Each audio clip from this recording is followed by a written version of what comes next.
Next lock that we will attempt to open is this Yale cylinder.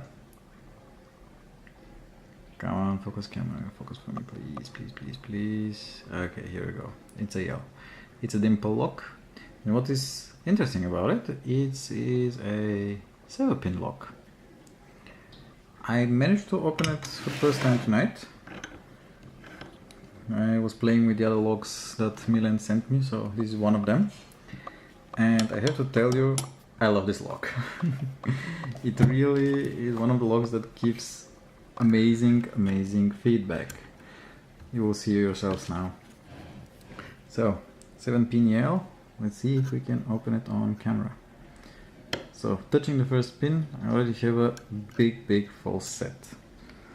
So let's see the next one, pin number 2, and we have a little bit more of the false set now.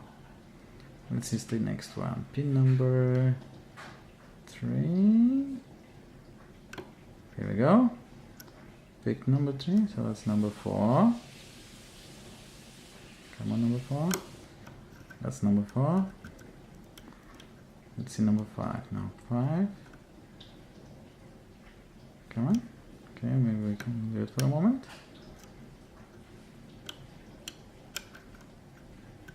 So let's check them once again from the start.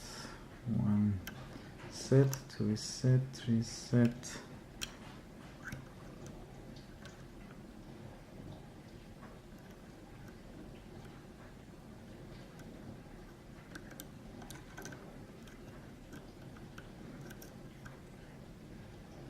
Hmm. 2, 3, 4. Okay, so we pressed the right one this time.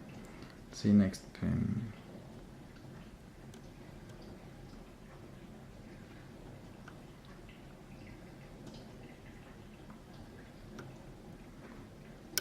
I'm pressing the correct pin.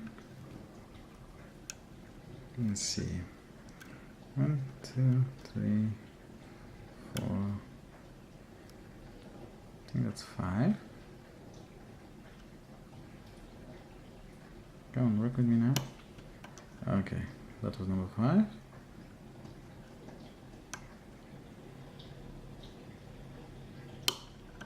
That was number 6, I believe. That should be number 7, I hope.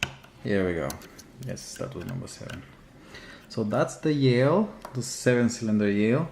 And as I said, it just gives amazing feedback. I really like this lock. So Milen, thank you for the lock. I will not get it because I can tell inside there are spools only. I think there's only number 6, either number 6 or number 5 is not a spool, it's a standard pin. Everything else is a spool by the feedback that I'm getting. But nevertheless, the lock is worth it. It's a lovely lock. Milen, thanks again for the lock. I really appreciate it because it was a really fun pick for me. Thanks for watching, guys, and keep it legal. Cheers.